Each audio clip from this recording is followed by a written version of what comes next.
This is the Progressive Dentist Podcast, where we help dentists like you improve your practice and teach you how to keep more of what you make. Here's your host, Craig Cody. Hello, Craig Cody here with the Progressive Dentist Podcast. Today's special guest is Dr. Kiana Shah. Thank you very much for being with us today.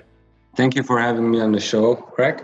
So Dr. Shah is a lifetime medical professional. He's part artist, part architect, part entrepreneur, part engineer, part physicist, part surgeon, businessman, therapist, and a friend of the community. You have a lot going on. Yes, I think as a dentist, you need to wear many hats in order to be successful in our life as well as in our careers. That goes with any businessman or woman. So tell us about you and how you got to where you are. I started after dental school in Illinois, where I joined a practice that I purchased after about 6 months and hired an older generation dentist that actually stayed behind and helped me get started in the career. And I learned a lot from him. We purchased our second practice a year later. Actually, in our first year, we took the $400,000 office to a $1.6 million office, and that extra capital allowed us to expand. And then within 3 years, I had 6 offices in Illinois. In 2010, I closed everything up and sold things and moved to California. And here I am, almost 9 years later. And I live in Palm Desert, California is where my practice is. And I've been here for about 2 years in that practice. Okay, big difference between middle of America to the West Coast. Nicer weather.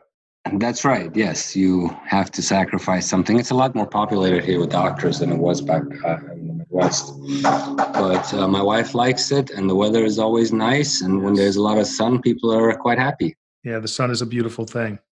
So tell us how you were able to build that practice from $400,000 to 1.4, was it? So out of dental school, you have I had quite a bit of energy, and I was following the model of the more I worked, the luckier I got. And I started actually doing a lot of bread and butter dentistry, the crown and bridge, the fillings, the dentures, anything that came out of the door. It takes a lot of dedication. My life completely was surrounded by the practice and what I was doing, and as I was expanding. But I'm doing things a little differently now from the experience that I've learned and the mistakes that I made, and I am quite actually happier with one successful practice versus trying to build an empire. Yes, I can see how that could be the case. So share with us what you think one of the most important things you've learned along the way. So nothing trumps experience. You can listen to 100 different doctors, which is a good practice, and make up your own mind about a particular topic. But when you make a mistake, that opportunity presents itself down the line in your career. And the most important thing is not to make that mistake twice. So now when I run into a circumstance that I have to make a hard decision on, I look back into my mind and see how it played out in the past, a similar situation, for example, be it with material selection or associate selection or the way I want to practice or decision for a patient. So hands down, nothing trumps experience. Right, and learning from our experience. And I guess the important thing is that we learn from the bad experiences. Correct. That's very true. It's the price of success. Yes, it's. I think I'm not sure where that quote came from, but the idea of success is to continuously not lose your enthusiasm when you fail over and over and over. That's what creates success. But I think it was Churchill, actually. I think whether you like him or hate him, I saw something on Elon Musk over the weekend. All his failures. So. There's been a lot of good things and there's been a lot of failures, but without the failures, it's tough. You can get lucky, but you don't get to the good things. And the important part is always learning. So from your perspective, what do you see as common financial mistakes that dentists make as they try and grow practices? Not sampling, overhead control. I went out and got an MBA after being out of school for almost 10 years. Because I didn't have the business acumen to run such a big operation. And I wanted to learn more. and not sampling. What they taught us in business school was, hey, if you, for example, let's say marketing, you go out and you take 10 different mediums and you invest a little bit of money there, you invest a little bit of money there, and you collect the data. You have your front desk find out who's calling, who's not, who's coming in from what venue. And then you can start reducing the amounts because you have data to show what works and what doesn't work. If you sit there and you believe everything that the marketers tell you, they come into your office, they tell you, hey, you got to advertise with us continuously for months and months and months, and we can't give you a guarantee of patients coming in, it's not so convenient for you because you're going to put a lot of money in a black hole. So sampling is a very important concept, and overhead control. We have people walking into our office every day, and I'm sure it's happening to my colleagues across the country. And sometimes I just want to hide in the back. It's very important to do your research and not believe everything that people that sell you. That will cause a lot of problems in your office. Right. And establishing a budget when it comes to overhead and supplies and stuff like that, things that you can control, and sticking to that budget is very important. Correct. It's very easy to be making money and having the spending go out of control because you're making money. Exactly. On the same note, Craig, you have companies that tell you, hey, if you join us, you're going to have a prosperous life and we're going to give you these benefits and then we're going to give you retirement and we're going to give you dental school reimbursement, all of those things. But the fact of the matter is my colleagues need to understand either you're working for yourself and you're determining your own destiny, or you're working for somebody else and you're making their dreams come true. So practice ownership at some point in your career, be it after 2 years out of dental school. I recommend doctors go and join other doctors to learn how to learn the ropes and get their feet wet. But ultimately, you need to work for yourself if you want to have the kind of life that you were envisioning when you went to dental school. Right. And there's a lot of things that come with that life that we don't envision. Yes and no. I practice now 3 days a week. I make more money than I had when I was doing the 3-6 offices. It gives me the opportunity to spend the other 4 days in doing projects like the Global Implantology Summit, or the world's top 100 doctors that I'm working with, or in the stem cell project summit, or in the minimally invasive implantology that I lecture for. So to create other things in your career that you want to do, I have that freedom. I don't have to go in 8 to 5. I don't have to report to anybody. I make the decisions for my patients. I choose the best supplies that I want. I choose the labs. I choose everything. I am in full control and full charge of my practice. And it doesn't take if you have a good office manager, all these things that they're telling you, they don't stand. You just need a good team to do the things that another company would do for you anyway. And I would suggest a good mentor or a good coach, somebody that has done it already, and somebody that's going to, keep you from having to reinvent the wheel, because we don't know what we don't know. Correct. And like you said in the beginning, you had a mentor, and he showed you a lot of things. Probably the most valuable things I had, Dr. Francis. I didn't know how to do molar endo. I didn't know how to do implants. I didn't know any of that stuff. He came into the practice. He brought some 30 years of knowledge with him. Very pleasant guy. Unfortunately, he passed away. But he was a mentor that made a lot of things possible for me. So you're busy. You're lucky that you're doing 3 days, and I when I use that term luck loosely because you've worked for it. But what are some time-saving tips or secrets that you would believe would be helpful for our listeners? Honestly, it really depends on your preferences and your style of practice. I like to come in the office. I like to put on my gloves and go at it. And by the time I'm done, I take them off, and it's all my time when I'm in practice fully allocated to patients.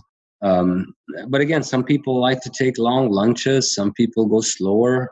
So it really depends. But if a person can do the job 80% as good as you can, you ought to delegate it, because that will free up your time. And that's what you're paying your staff and your team, your support team for, is to support you. So delegation is key. Micromanagement always becomes an issue. And you're always in their task and try to correct them. So what I found out is that still the old concept of morning huddles and going over the schedule, trying to figure out all the things that haven't been done or need to be attended to, work really well when all your staff members are on the same page. So we do that very frequently. And we don't do it every day, but we do that very frequently. And that helps us quite a bit in saving time and confusion and things of that sort in practice. And people have to know what their area of responsibility is if you're going to use that, correct? Precisely. And they will remind you, somebody else in the office will remind you if you forget to get a certain important task done for a day. So from a skills perspective, is there a critical skill you've learned over the years that has had a big impact on your practice, whether it was something you learned right out of school or something you've learned recently? So this is a very good question. Creating a comprehensive practice. The more skills you have, the more valuable you are to society. More services you provide, the more clients are going to come to you if you market yourself properly. So when I first moved to California, the tables had changed. In the Midwest, I used to have to hire headhunters to bring possible candidates to my organization. Over here in California, there was such an abundance of doctors that the employer essentially had a freedom to choose. So your offers were quite a bit lower. So I had to improve my resume. I went out and got lots of fellowships and masterships and diplomate. And that's how you become competitive in the market. So, in prosthodontics and implantology, we always work backwards. We like to see a crown, the final crown, restored in the mouth before we even start. So we have an idea on how to proceed. It's the same with practices. It depends. Location is obviously very key. Starting humble. I built this practice instead of going out and taking a $500,000 loan. I built it for $100,000.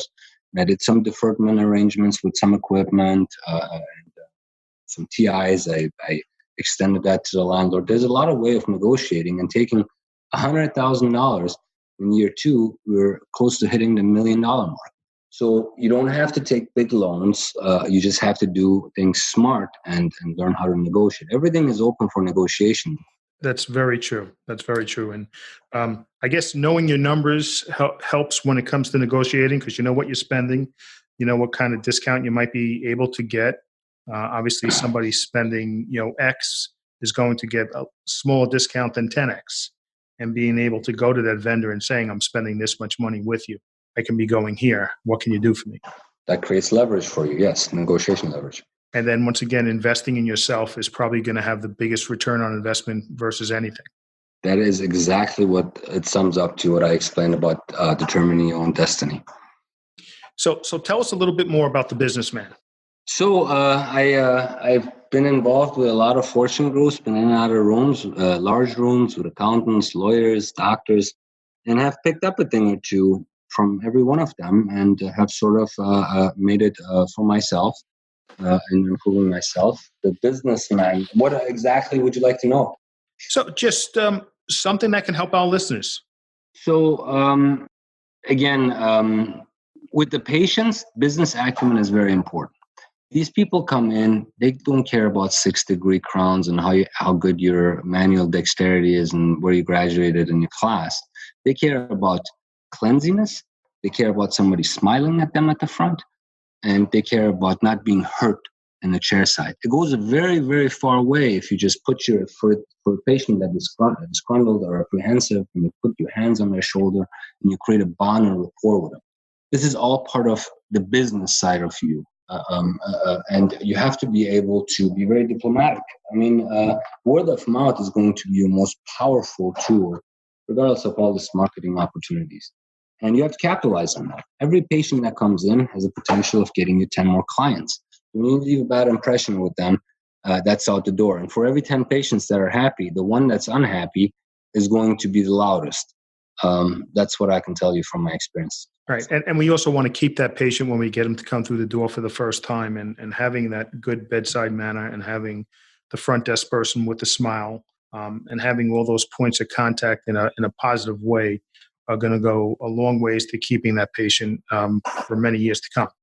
You only have one chance to make a first impression. That is true. And that happens a few different times during the course of a visit. Precisely.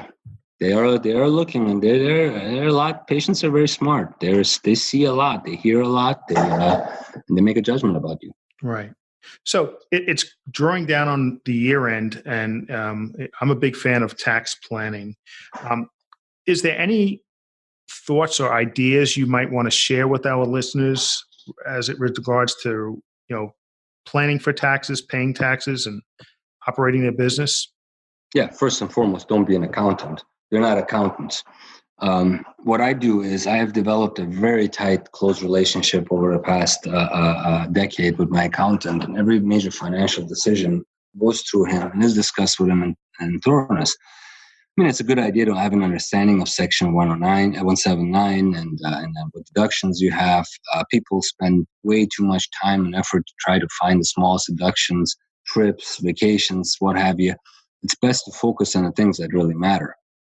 So if you're structured as an S Corp or a C Corp or a partnership or LLC, all of the different tax laws have a different effect on you.